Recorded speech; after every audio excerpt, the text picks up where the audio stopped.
A paz esteja com sua casa. É uma saudação que Jesus nos ordenou a fazer, né? Bem, hoje, continuando o projeto que eu mesmo iniciei, por uma direção que eu percebo que recebi do Espírito Santo, nós leremos Salmos 3. Lembrando que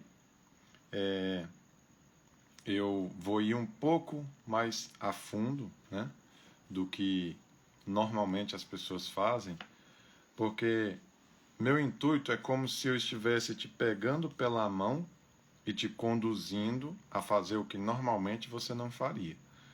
Ler a Bíblia, o capítulo inteiro, meditar nele, vamos dizer assim, destrinchar os versículos, procurando entender ponto a ponto o que está escrito e principalmente lendo a nota de rodapé da Bíblia de estudo, o que dificilmente alguém faz, né? Então, hoje nós estamos no Salmos 3. O texto diz assim: Salmo de Davi, quando fugia de seu filho Absalão. Um dos filhos de Davi, ele perseguiu o pai, tentando matar o pai, com o intuito de roubar o seu trono. Senhor, muitos são os meus adversários. Eu estou olhando para baixo porque eu estou lendo a Bíblia, né? Muitos são os meus adversários. Não, eu acabei de me lembrar. Eu ia orar antes de ler, então vamos orar, né? Meu Pai, em nome de Jesus, faça fluir a sua unção através das minhas palavras, para que não seja apenas uma live onde as pessoas sentam para ouvir um homem falar, mas que o próprio Senhor, por detrás da minha voz, fale no coração de quem está ouvindo essa mensagem. Conduza e dirija as minhas palavras para que elas sejam aquilo que o Senhor queria que essas pessoas ouvissem. Assim seja, em nome de Jesus, amém. Agora sim. Muitos são os meus adversários, muitos se rebelam contra mim. São muitos os que dizem a meu respeito: Deus nunca os salvará. Mas tu, Senhor, és o escudo que me protege, és a minha glória, e me fazes andar de cabeça erguida. Ao Senhor clamo em alta voz, e do seu santo monte ele me responde. Eu me deito e durmo, e torno a acordar, porque é o Senhor quem me sustém. Não me assustam os milhares que me cercam. Levanta-te, Senhor, salva-me, Deus meu, quebra o queixo de todos os meus inimigos, arrebenta os dentes dos ímpios. Do Senhor vem o livramento, a tua bênção está sobre o teu povo. Vejamos. Na nota de rodapé diz assim: embora seja ameaçado por muitos inimigos, o salmista ora com confiança ao Senhor. Aqui tem algumas referências. Estão ligados entre si pelas referências à glória. E ao sono do salmista, à noite. Davi fala de sua certeza de acordar de manhã, porque o Senhor o guardará enquanto dorme. Fala da quietude interior com que adormece, porque o Senhor cuida dele. Essa justa posição de orações, que contém referências ao despertar de manhã e ao adormecer à noite, no começo do saltério, faz supor que os cuidados fiéis de Deus sustentam os fiéis de dia e de noite, sejam quais forem as necessidades ou circunstâncias, as quais muitas serão mencionadas nesse livro de orações. Você sabia que o livro de Salmos é um livro de orações? Veja bem, vamos comentar, né, esse trecho que Davi menciona. Em paz eu deitei e dormi, porque o Senhor me sustentou.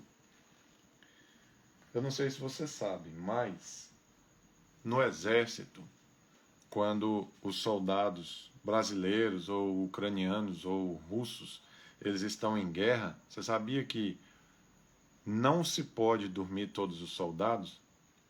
Tem que sempre um ficar de vigia. Adivinha por quê? Não é óbvio?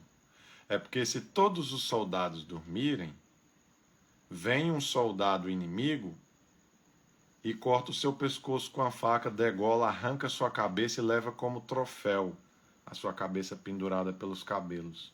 Você não pode dormir numa guerra. Se você dormir numa guerra, você morre, simples assim. Como que você vai dormir? Como que você vai descansar? Não tem descanso. Tem um inimigo caçando você, querendo ceifar a sua vida, enfiar a faca no seu coração e te matar, dar um tiro na sua cabeça que resvala do outro lado, na nuca. Ele quer assassinar você, ele quer te matar. Mas veja bem, quando foi que Davi escreveu esse salmo? Quando ele estava fugindo de Absalão. Então o filho dele, que ele menciona que é um ímpio no salmo, estava perseguindo ele com os soldados que ficaram do lado do filho dele, porque se dividiu o exército de Davi. Alguns ficaram do lado do filho dele e alguns do lado de Davi. E os que ficaram do lado de Davi, do lado de Absalão, perseguindo Davi, o que eles queriam fazer com Davi? O que você acha? Eles queriam enfiar a lança no peito de Davi e atravessar ele do outro lado. E derrubar, e cortar a barriga dele e derrubar as tripas no chão. Eu estou sendo exagerado para você entender a gravidade do que ele diz. Ele estava em uma guerra.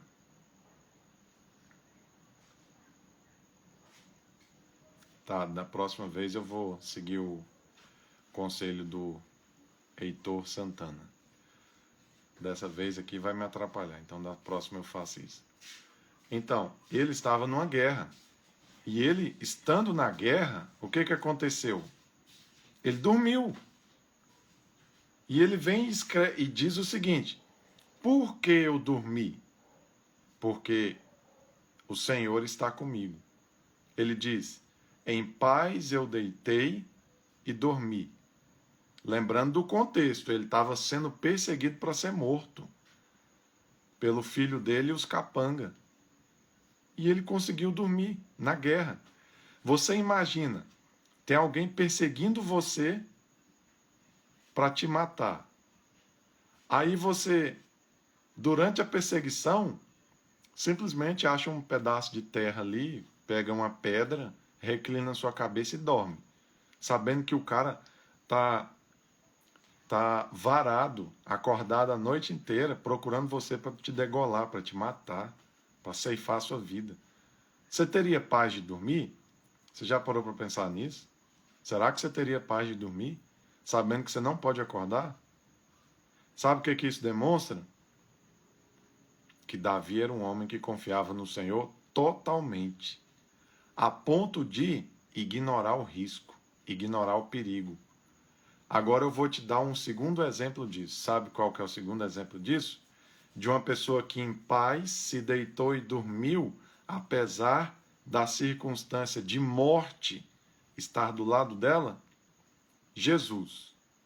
Você se lembra que uma certa feita Jesus ele estava em um barco, havia uma tempestade que estava a ponto de levar o barco a pique, e o que Jesus fazia? Dormia sobre a polpa do barco. Por que ele dormia? Se você está vendo que tem uma tempestade fortíssima, que o mar está balançando a ponto de fazer seu navio, seu barco afundar, você tem paz para dormir? Não. Em condições normais, não. Mas, por causa do Senhor, Ele nos dá um nível de paz tão grande que, independente das circunstâncias, sendo desfavoráveis a você, você consegue ter paz na sua mente e no seu coração. E é essa paz que faz você descansar e não precisar de remédio para dormir. Isso nos mostra o seguinte: a pessoa que precisa de remédio para dormir não confia em Deus. Eu lamento te dizer isso, mas é a verdade. Porque em paz eu deitei e dormi em segurança porque o Senhor me sustentou. Mas se você não entregar a sua vida nas mãos do Senhor e falar: ó Senhor, eu vou dormir e eu sei que o cara está me perseguindo para me matar, eu sei que esse mar está agitando tanto o barco que ele vai afundar, mas eu entrego tudo na sua mão e eu descanso. eu vou dormir. E se a sua confiança é verdadeira, você consegue. Você consegue dormir. E você dorme. Apesar do risco de morte. Isso é confiar em Deus. Confiar em Deus é como você pular no escuro sem saber se haverá algo para amortecer sua queda no chão. Isso é confiar. Mas, por outro lado, a pessoa que não confia em Deus, ela também não vence a ansiedade. Existe algo que tira mais o sono do que a ansiedade? Eu não conheço. Então, angústia, ansiedade, aflição, perturbação de alma, no fundo, são falta de confiança em Deus. Porque se você confia em Deus, você consegue se desligar completamente de qualquer problema. E você fala, Senhor, cuida disso aí. Eu não consigo. Eu não consegui, mas eu também não me importo. Eu não vou acabar com a minha saúde, com a minha vida por causa disso. Esteja isso então nas suas mãos, porque eu me desligo totalmente. Não quero saber. Sabe o que o Espírito Santo me lembrou agora? De Esther. Esther, ela, veja bem, havia um decreto para eliminar todos os judeus vindo de... esqueci o nome dele. Vindo de um endemoniado. Ali, naquele decreto, Esther morreria e os outros judeus todos morreriam. E ali o tio dela, algumas traduções dizem Mordecai e outras Mardoqueu, conversando com ela, ele fala, ei, por que você não fala com o rei, já que ele gosta tanto de você, para ele nos livrar? E aí ela fala, o quê? Eu não posso, porque se eu falar com o rei sem ser solicitada, eu posso morrer. E aí o tio dela diz, mas não foi exatamente para isso que o Senhor colocou você nessa posição de rainha? Talvez foi exatamente para isso. Mas, se você se negar a fazer isso por nós, Deus levantará outro escape, que não será você. Então, Esther toma uma decisão de coração. Sabe qual decisão que ela tomou? Ela diz assim, ó, tudo bem, então eu vou fazer. Eu vou solicitar eu mesma entrar na presença do rei, porque naquela época você só podia entrar na presença do rei se ele te chamasse. Mas, se você ousasse a entrar na presença do rei sem ser chamado, o que acontecia? O rei iria decidir se ele aceitaria o seu chamado ou não. Ele deixaria o cetro levantado ou o cetro abaixado. Se ele decidisse que não iria aceitar sua tentativa de falar com ele, você morria. Você era assassinado por ter sido ousado. Então Esther vem e diz, quer saber? Se perecer, pereci, mas eu vou fazer isso. Eu vou entrar na presença do rei para salvar o povo. Então Esther ela entregou totalmente as suas ansiedades, os seus medos, os seus receios nas mãos do Senhor e disse, eu vou fazer. E então ela salvou o povo judeu todo, por causa da confiança em Deus. Quando você confia no Senhor, independente das circunstâncias à sua volta, você consegue descansar, ter paz. Ah, eu estou com medo de tal coisa acontecer. Você tem duas opções. Ou você fica assim, ai meu Deus, será que vai acontecer? Com angústia, com aflição, com dor, com choro, com lágrimas, com desespero. Ou você fala, tem muita chance disso acontecer mesmo. Eu posso morrer, se eu dormir aqui eu posso morrer, porque à noite vem alguém e corta meu pescoço. Mas eu vou confiar no Senhor e eu vou dormir. Senhor, eu entrego minha vida em suas mãos. Se morrer, morri. Mas eu confio no Senhor que o Senhor vai me guardar. E ali você dorme. Esse é o segredo. para você viver em paz. Porque está escrito que a paz de Cristo, ela guarda a nossa mente e o nosso coração de sermos perturbados pelas emoções que nós sentimos, que nos tiram da tranquilidade e da serenidade. Agora você sabe, né? Por que ele diz, em paz eu deitei-me e dormi. Porque ele estava sendo perseguido quando ele falou isso. Não é simplesmente uma pessoa qualquer no seu dia a dia normal, trabalhou, chegou do trabalho, aí ele vem e fala, em paz eu deitei e dormi. Não, ele estava correndo risco de morte. E ele conseguiu dormir. Então, agora você sabe por que ele fala, né? Essa frase. Continuando. Quando fugiu, referências a acontecimentos da vida de Davi destacam-se nos sobrescritos de... Aí ele cita aqui 13 referências. Se alguém quiser as referências, eu mando foto da Bíblia de Estudos depois. Versículo 1 e 2. Na aflição de Davi, ameaçado por muitos inimigos. Os salmistas muitas vezes citam seus opressores iníquos para demonstrar como zombam de Deus e de seus servos. Bem, então, havia zombaria, né, da parte dos perseguidores de Davi, dizendo, o Senhor não vai salvar ele, não tem quem salve ele das minhas mãos. Mas o Senhor livrou, né? Tanto é que ele conseguiu dormir. Versículo 3 e 4. A confiança que Davi tem em Deus que não deixa de responder às suas orações. No versículo 3 e 4 tem esse sentido, né? Na nota de rodapé. Versículo 3. Escudo. Ter a pessoa do rei como escudo era um conceito comum no antigo Israel. O escudo, o Senhor, ele é asseverado como escudo em várias ocasiões. Tem algumas referências aqui, porque se eu for pegar referência por referência, vai ficar muito longo. O salmista regozija-se no Senhor como seu real provedor e protetor, de cabeça erguida, em vitória sobre os inimigos. Bem, Davi ele retrata Deus aqui como um escudo. Você sabe o que é um escudo?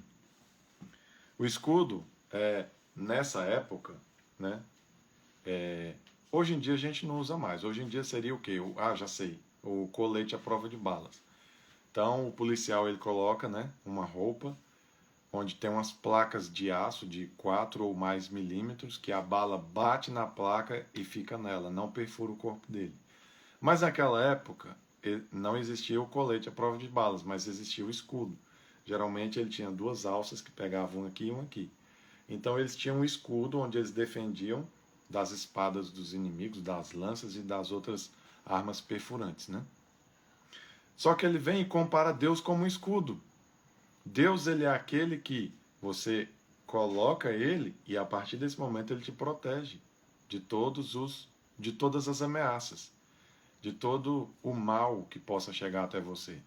Então, Deus era o escudo de Davi. Então é como se ele dissesse assim: eu vou dormir porque eu vou colocar o meu escudo para me proteger enquanto eu durmo. Você sabe por quê? A pessoa, quando ela está dormindo, ela fica totalmente vulnerável. Você sabia ou não? Ou você nunca percebeu? Você está dormindo, você se desliga quase completamente seu corpo. Sua consciência ela fica completamente desligada do mundo exterior. Você entra num estado em que você faz uma introspecção no mundo interior, no mundo dos sonhos. Só que você não sabe o que está acontecendo aqui fora. Realmente, se você estiver dormindo e uma pessoa quiser te matar, ela te mata, é muito fácil. Ou seja, você não pode dormir com um inimigo ao lado. Acabei de me lembrar. Você sabe aquela assassina famosa, Susanne von Richthofen? Ela matou os pais dela enquanto dormia. Eles dormiram com a inimiga ao lado, a filha. Ela tramou a morte deles enquanto eles dormiam. Você fica totalmente vulnerável quando dorme. Mas só que Davi, ele via o Senhor como escudo que o protege. Então ele colocava o Senhor e ele dormia em paz.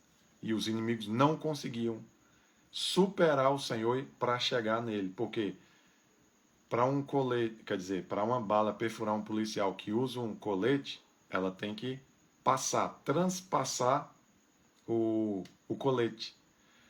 Se ela transpassar o colete, aí ela chega no corpo dele e o fere. Então, se o Senhor é o seu escudo, para o mal chegar até você, ele teria que passar o Senhor, mas não tem como. Como que alguém vence o Senhor e chega até você se o Senhor é o seu escudo? Não tem como. E aí, o Senhor também é o seu escudo? Ele menciona no versículo 4, Santo Monte, o lugar do santuário do Senhor, o equivalente terrestre do lugar do seu trono, no céu. Santo Monte é citado como o Monte Sião. O Monte Sião, ele é como se fosse, como ele disse, né, equivalente ao trono dele no céu. Então, é como se aqui na terra Deus se assentasse no Monte Santo de Jerusalém, o Monte Sião.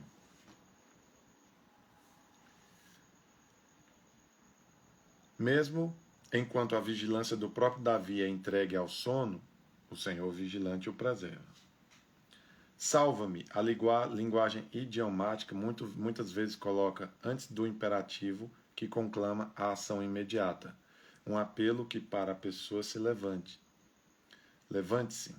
Os dois imperativos da expressão idiomática são muitas vezes distribuídos entre as duas metades do verso poético. Portanto, a oração do salmista é: levanta-te e salva-me, Deus meu. Ou seja, Senhor meu Deus. Tá, aqui eu explicarei isso aqui. Essa é uma expressão idiomática, a forma como eles falavam, né? Eles às vezes trocavam a posição das palavras. Levanta-te, salva-me. Em vez de falar, Senhor Deus, se levanta e vem me salvar. É como a gente dizer, produto colocarei na estante. Você viu que foi feita uma troca entre adjetivo, substantivo, verbo. Então, é disso que ele está falando, né? Então, o normal seria você falar, colocarei o produto na estante. Mas é como se você falasse como o índio, né? Mim não querer tal coisa. Ou dizer, mim achar bonito. São expressões idiomáticas da época, que eles trocavam às vezes a posição, né? Que organiza a regência das palavras. Deus meu, ou seja, o Senhor meu Deus, ou seja, Senhor meu Deus. Os dois elementos de um nome divino composto também são muitas vezes distribuídos entre duas metades de um verso poético. Aí beleza. Aí depois ele comenta sobre arrebentar os dentes. Provavelmente se assemelhando a animais selvagens, né? Ele está fazendo uma paráfrase entre Senhor, arrebenta os dentes dos meus inimigos, trazendo uma alusão a animais selvagens, né? Que perdiam os dentes em batalhas.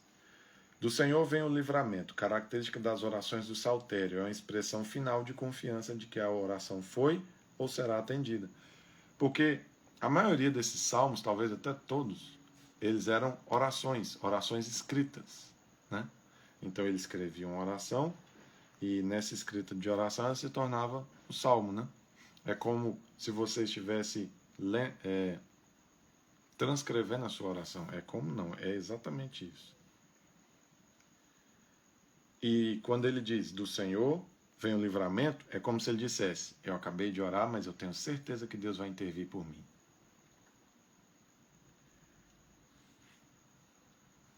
Aqui, a confiança de Davi fica sendo um testemunho diante do povo de Deus. A tua bênção estará sobre o teu povo. Ou seja, bem, então o que nós aprendemos nesse salmo? Nós aprendemos que se você quiser se livrar dos remédios, né, que as pessoas tomam para dormir, qual é a chave, o segredo? O segredo é você confiar em Deus. Porque o que te tira o sono, a não ser a preocupação? A não ser a ansiedade? Mas por que você está preocupado? Por que você está ansioso? Porque você não está confiando no Senhor nessa situação. Então, essa situação, você tenta encontrar uma solução para ela que você percebe que você não consegue solucionar, ou seja, você procura em você forças para solucionar e não encontra. Aí, por não encontrar em você a força para solucionar o problema, você perde o sono, porque você pensa, bem, se eu não consigo solucionar esse problema, então tudo vai dar errado. Ou seja, você nem coloca Deus na equação. E por isso você perde o sono, porque você fica, fica sofrendo por antecipação. Mas aqueles que confiam no Senhor, eles dormem em meio aos problemas. Então, vamos orar. Que Deus coloque paz no coração de quem ouviu essa mensagem e que essa pessoa aprenda a confiar e entregar totalmente os problemas delas nas mãos sua, Senhor, para que o Senhor conduza essa pessoa por um caminho de paz e guardando assim a mente e o coração dela, para que, como Davi, apesar de estar sendo perseguido para a morte, receba paz até para dormir. Então, até a próxima, meu irmão, e agradeço por quem assistiu.